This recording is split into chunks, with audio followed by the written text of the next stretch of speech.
Assalamualaikum. Jangan lupa like, comment, and subscribe. Bye. Assalamualaikum warahmatullahi wabarakatuh. Alhamdulillah, huwallazi arsala rasulahu bil huda wa dinil haqq liyudhhirahu 'ala dini kullihi wa kafa billahi shahida. Allahumma salli wa sallim wa barik ala sayyidina Muhammad wa ala alihi wa ashabihi ajma'in. Qala Allah Ta'ala fil Qur'anil Karim, a'udzu billahi minasy syaithanir rajim. Bismillahirrahmanirrahim. Alif Lam Mim. Dzalikal kitabu la raiba fihi hudan lil muttaqin alladzina yu'minuna bil ghaibi wa yuqimuna as-salata wa mimma razaqnahum yunfiqun والذين يؤمنون بما أنزل إليك وما أنزل من قبلك وبالآخرة هم يوقنون أولئك على هدى من ربهم وأولئك هم المفلحون. صدق الله العظيم وصدق رسول الله الكريم ونحن على ذلك من الشاكرين والشاهدين. Jamaah salat subuh rahimakumullah, marilah sambil kita niat i'tikaf di dalam masjid yang mulia ini, kita berzikir di dalam hati kita masing-masing, sambil juga kita mendengarkan nasihat-nasihat tausiah untuk menambah keimanan kita kepada Allah Subhanahu wa taala, untuk menyemangati kita agar kita selalu termotivasi untuk beramal soleh dalam kehidupan kita yang sehari-hari ini. Jamaah rahimakumullah, alhamdulillah kita masih diberikan kesempatan oleh Allah Subhanahu wa taala. Allah berikan kesehatan kepada kita. Allah anugerahkan keimanan kepada kita sehingga setelah sahur tadi kita bersegera untuk menuju ke masjid yang mulia ini. Nawaitu kita semua lillahi ta'ala, niat kita karena Allah Subhanahu wa ta'ala, sehingga ketika kita telah bersujud di hadapan Allah, menambah ketenangan bagi kita, menambahkan keimanan kepada kita, dan juga disertai doa-doa kita di dalam solat kita masing-masing. Dan alhamdulillah juga kita sudah melakukan solat sunat fajar. Solat sunat fajar ini 2 rakaat, lebih baik dari dunia dan seisinya. Apa saja yang ada di alam dunia ini, adakah di situ intan, emas, permata, bahkan apapun yang sangat berharga? 2 rakaat solat sunat fajar ini lebih baik dari dunia dan seisinya. Ini yang disampaikan oleh Rasulullah SAW. Kemudian ditambahkan lagi kita solat subuh berjamaah. Man shalla bardain dakhalal jannah. Siapa yang solat di 2 waktu dingin. Apa 2 waktu dingin itu? Yaitu waktu subuh dan waktu asar. Maka dia dimasukkan dalam syurga Allah Subhanahu wa taala. Karena Rasul gunakan fi'il madhi di situ. Man shalla bardain dakhalal jannah. Sungguh luar biasa jamaah rahimakumullah. Di dalam waktu subuh ini, di bulan yang mulia ini sebuah ujian keimanan bagi kita, Bu, Bapak sekalian. Daya tarik menuju ke masjid atau daya tarik untuk tidur kembali. Ada juga orang segera solat, ini niat pulang langsung mau tidur. Kenapa tidak itikaf sejenak? Kita dengarkan tausiah. Bukankah kita mendengarkan tausiah ini Allah berikan pahala? Maka inilah perlu kesabaran. Saya ingin menyampaikan tentang Al-Quran. Al-Quran hudan linnas. Al-Quran menjadi petunjuk bagi manusia. Atau di ayat di dalam surah Al-Baqarah tadi yang telah saya bacakan, Alif Lam Mim Dzalikal kitabu la raiba fihi hudan lil muttaqin. Dzalikal kitabu, itu Al-Quran atau ini Al-Quran. La raiba fi, tidak ada keraguan di dalamnya. Hudan lil muttaqin, menjadi petunjuk bagi orang-orang yang bertakwa. Jamaah rahimakumullah. Maka yang perlu kita ketahui yang pertama sekali adalah tentang Al-Quran ini sendiri. Kalau kita buka, itu kitab-kitab ulumul Quran yang ditulis oleh para ulama. Misal kita buka kitab Mabahith fi Ulumil Quran. Kita buka kitab Al-Itqan fi Ulumil Quran. Atau kitab-kitab lainnya, Manahil Irfan fi Ulumil Quran. Itu rasa-rasanya tidak cukup waktu sebulan 2 bulan untuk kita membaca kitab-kitab yang ditulis oleh para ulama itu. Namun ada beberapa hal, paling tidak sebagai muslim kita tahu apa itu Al-Quran. Kalau dalam Mabahith fi Ulumil Quran oleh Syekh Mana Akhaltan, Al-Quran itu asal katanya qara'a, yaqra'u Qur'anan, wazan fu'lanan, artinya bacaan.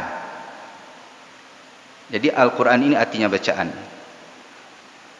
Secara istilah, Al-Quranu kalamullahi munazzalu ala Nabi Muhammadin sallallahu alaihi wasallam al-muta'abbadu bitilawatihil manqulu bitawaturil maktubu fil masahifi min awali suratil Fatihah ila akhiri suratin Nas. Al-Quran adalah kalamullah. Al-Quran ini adalah kalamnya Allah. Ini Bapak dan Ibu sekalian, jamaah rahimakumullah, perlu kita garis bawahi. Al-Quran kalamullah yang diturunkan kepada Nabi Muhammad sallallahu alaihi wasallam, yang dinukilkan secara mutawatir, maka bernilai ibadah membacanya. Dihimpun dari mushaf-mushaf, diawali dari surah Al-Fatihah, diakhiri surah An-Nas. Maka dalam Mabahith fi Ulumil Quran itu tegas dinyatakan bahwa Al-Quran ini bukan kalamnya malaikat, ghair kalamul malaikah. Al-Quran ini bukan kalamnya malaikat. Kemudian Al-Quran ini bukan kalamnya insan, bukan kalamnya manusia. Kemudian Al-Quran ini juga bukan kalamnya jin. Sehingga jangan sampai nanti kita dikelabui oleh orang-orang yang tidak bertanggung jawab. Maka para ulama menyatakan Al-Quran kalamullah. Al-Quran ini adalah kalamnya Allah Subhanahu wa ta'ala. Bernilai ibadah membacanya. Maka ketika kita membaca Al-Quran, setiap huruf yang kita baca itu diberikan pahalanya 10 oleh Allah. Maka bayangkan di dalam bulan Ramadan ini, terlebih-lebih lagi ketika dalam solat yang kita bacakan, berapa banyak huruf-huruf yang kita baca dari surah Al-Quran. Walaupun kita solatnya secara berjamaah, imam membacanya, kita mendengarkannya. Ini sangat mulia jamaah.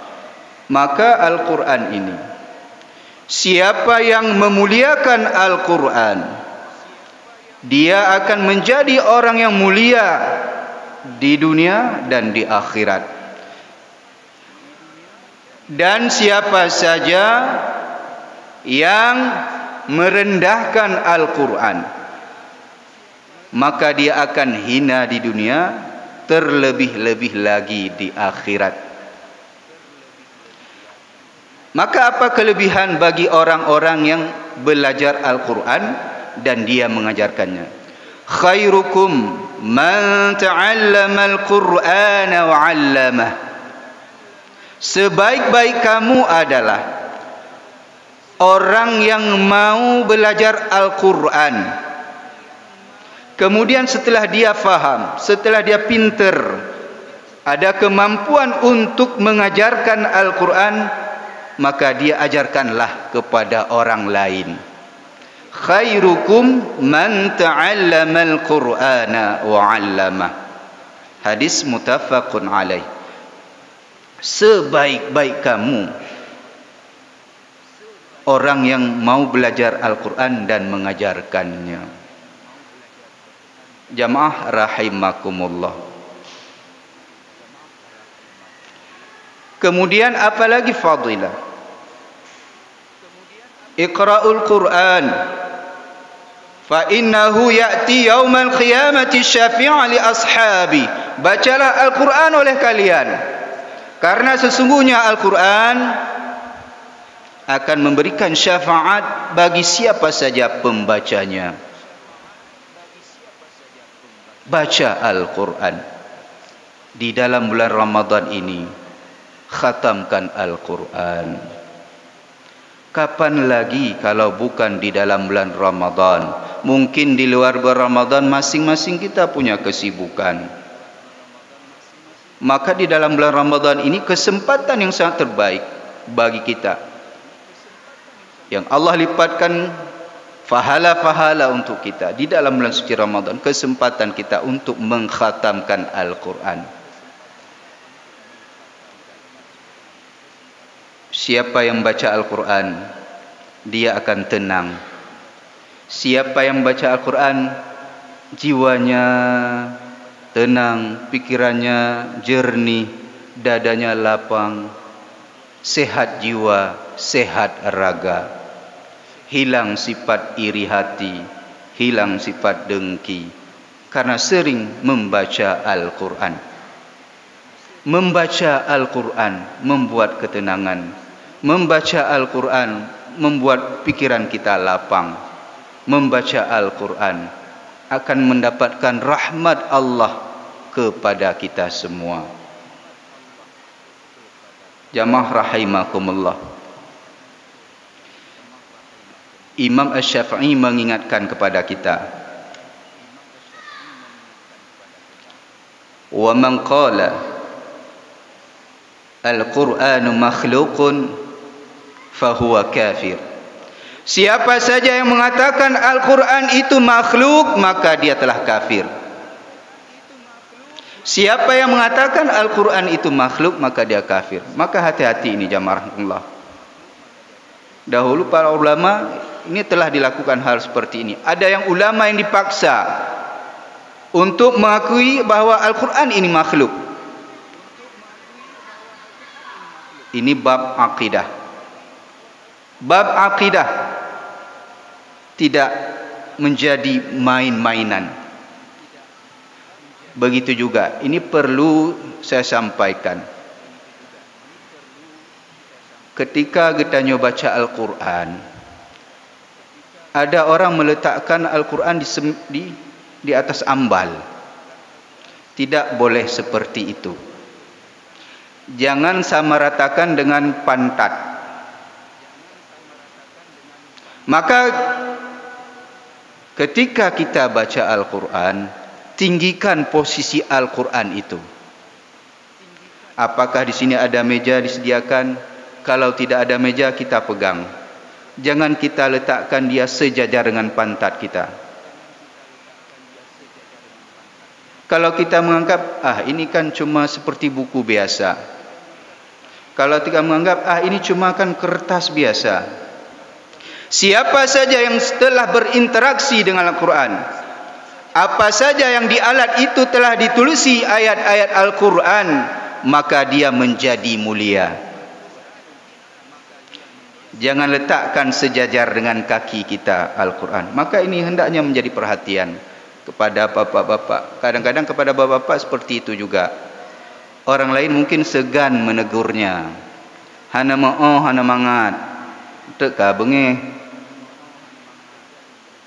Menyo anak mit bagah laju tak tegas. Tapi menyo kena urun tuha, kan berani katanya. Hana ma'o, hana mangat. Itu ada orang-orang kita meletakkan Al-Quran diambal, dibuka, dibaca, disejajarkan maaf-maaf dengan pantat dia. Enggak boleh seperti itu. Letakkan Al-Quran dalam posisi tertinggi. Karena mengapa? Tiada yang mampu menandingi semisal Al-Quran.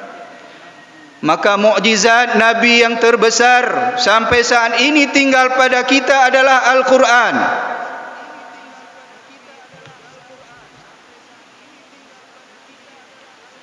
Sebenarnya Bapak Ibu sekalian, Bismillah saja sudah cukup. Bismillah mantong kasih. Dengan sekali Bismillah itu sebenarnya sudah cukup. Tapi mengapa kadangkala Bismillah itu tidak ampuh ketika kita baca? Bukan Bismillahnya tidak ampuh, tapi tergantung dari mulut siapa yang membaca Bismillah itu. Quran syifa. Dua obat bagi kaum muslimin Rasul sampaikan. Yang pertama Al-Quran, yang kedua madu.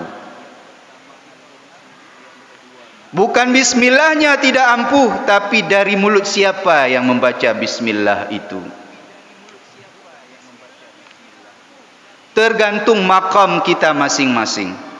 Tergantung makam ketakwaan kita masing-masing. Semakin bertakwa orang itu, khasiatnya semakin bagus. Maka ketika baca Bismillah, bagi kita banyak-banyak membaca Bismillah. Banyak-banyak membaca doa. Karena mengapa? Derajat ketakwaan kita mungkin masih awam. Jamaah rahimakumullah. Hendaknya juga di masjid-masjid perbanyaklah halaqah-halaqah untuk membaca Al-Quran, sehingga orang-orang kita fasih membaca Al-Quran.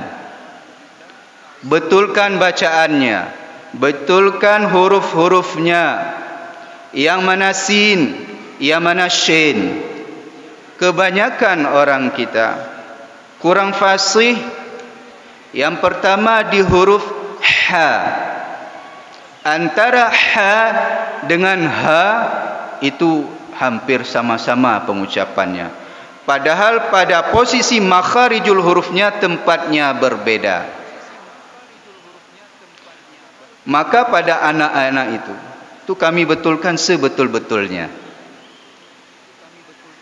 Untuk mengajarkan Al-Quran itu butuh waktu. Apalagi bagi orang-orang yang sudah tua. Pada masa anak-anak lebih mudah diajarkan untuk kefasihan huruf. Kenapa? Bak masa anak mit hati mantong leh, lidah masih lembut, dosa kalau belum terhitung maka belum terhitung. Bagi orang tua mungkin ini ada sebab-sebab kepribadian. Maka ketika masa anak-anak, ibu-ibu sekalian, kalaulah anak-anak kita ada keliru dalam pengucapan huruf, itu langsung dibetulkan. Karena dia masih lembut lidahnya, karena dia masih bersih hatinya, maka ini perlu diperbaiki, perlu dibaguskan dalam pengucapan huruf-huruf bacaan Al-Quran. Supaya apa? Salah baca, salah arti. Salah baca, salah arti. Ketika salah arti, maka ini menyebabkan fatal bagi kita, jamaah rahimakumullah. Maka saya menghimbau kepada kita semua, Bapak dan Ibu sekalian, hidupkan halaqah-halaqah membaca Al-Quran di masjid-masjid kita. Undang seorang guru, betulkan bacaan saya, tak perlu malu-malu. Jadikan kita sebagai orang tua menjadi tauladan bagi anak-anak kita, sehingga anak-anak nanti melihat bapak-bapak yang sudah tua juga belajar Al-Quran. Dan ini menjadi tauladan bagi mereka, sehingga mereka juga semangat belajar Al-Quran. Karena dia lihat orang-orang tuanya juga belajar Al-Quran. Kalau tidak seperti sekarang ini, Al-Quran tidak begitu senang bagi anak-anak. Anak-anak kita kalau disuruh pilih handphone dengan Al-Quran, dia akan memilih handphone. Dia lebih mudah mengingat handphone daripada mengingat Al-Quran. Kalaulah tidak dibiasakan untuk sering membaca Al-Quran, maka anak-anak kita akan menganggap Al-Quran ini biasa-biasa saja. Kalau membaca belum begitu pas, kalau membaca tidak menyenangkan, bagaimana nanti mengamalkan Al-Quran dalam kehidupan sehari-hari? Apalagi ketika Al-Fatihah itu sebagai rukun solat. Kalaulah tidak dibaca Al-Fatihah secara fasih, bagaimana salah satu rukun solat membaca Al-Fatihah dalam solat kita? Hendaknya ini menjadi perhatian bagi kita semua jamaah yang dimuliakan oleh Allah Subhanahu wa taala. Bersenang-senanglah dalam kita membaca Al-Quran. Bersemangatlah dalam kita membaca Al-Quran. Dan indahkan dalam kita membaca Al-Quran. Al-Quran ini memiliki keindahan padanya sendiri. Maka Al-Quran ini dikatakan mukjizat. Sebagai contoh, kita perhatikan ayat-ayat Al-Quran. Begitu tinggi nilai bahasanya. Misalnya surah Ar-Rahman. Ar-Rahman 'allamal Qur'an, khalaqal insan, 'allamahul bayan. Indah sekali bahasa Al-Quran. Ar-Rahman 'allamal Qur'an, khalaqal insan, 'allamahul bayan. Indah sekali gaya bahasa Al-Quran. Maka Bapak dan Ibu sekalian, Allah nyatakan, wa in kuntum fi raibim mimma nazzalna ala abdina fa'tu bi suratin min mithli wad'u syuhada'akum in kuntum shadiqin. Jika kalian ragu terhadap apa yang telah kami turunkan kepada hamba kami, yaitu Muhammad, dimasukkan Al-Quran, maka silahkan datangkan oleh kalian sekutu-sekutu kalian untuk membuat semisal Al-Quran. Apakah kita sanggup membuat satu ayat saja dalam Al-Quran? Tidak akan pernah sanggup untuk kita membuat satu ayat saja dari Al-Quran. Sekalipun semua kita sudah profesor, doktor. Karena Al-Quran, tidak ada manusia yang mampu menandingi Al-Quran. Bapak dan Ibu sekalian, semoga ceramah subuh ini bermanfaat bagi kita semua. Dan yang terpenting adalah bagaimana kita mengamalkan apa saja yang telah diperintahkan di dalam Al-Quran. Ketika Al-Quran memerintahkan kepada kita berbuat kebaikan, janganlah kalian berbuat kerusakan, maka ikuti. Berbuatlah kebaikan, jangan kita berbuat kerusakan. Karena mengapa? Allah menyukai orang-orang yang berbuat kebajikan. Allah mencintai orang-orang yang bersedekah. Allah mencintai orang-orang yang berlapang dada. Allah mencintai sesama kita, saling menjaga persamaan, saling menjaga persatuan. Di bulan Ramadan, rata-rata kampung itu mengadakan buka puasa bersama. Tujuan buka puasa bersama adalah menjalin ukhuwah Islamiyah, menjaga persatuan. Hukum menjaga persatuan itu wajib. Hukum menjaga persatuan itu wajib. Ini merupakan perintah Allah Subhanahu wa taala di dalam Al-Qur'anul Karim. Semoga kita semua istiqamah di jalan Allah Subhanahu wa taala, dan selalu dalam doa-doa kita Bapak dan Ibu sekalian, semoga di akhir kehidupan kita ini semua kita dapat mengucapkan kalimah la ilaha illallah. Ketika kita semua dapat mengucapkan kalimah la ilaha illallah, maka dakhalal jannah. Sungguh nikmat yang terbesar. Karena mengapa? Posisi yang sangat penting adalah ketika seseorang berada pada akhir kehidupannya. Demikian, wallahu alam bisawab. Semoga bermanfaat. Mohon maaf atas segala kesilapan, kekurangan saya sebagai manusia biasa. Segala kelebihan mutlak milik Allah Subhanahu wa taala. Subhanakallahumma wa bihamdika asyhadu an la ilaha illa anta astaghfiruka wa atubu ilaik. Wassalamualaikum warahmatullahi wabarakatuh.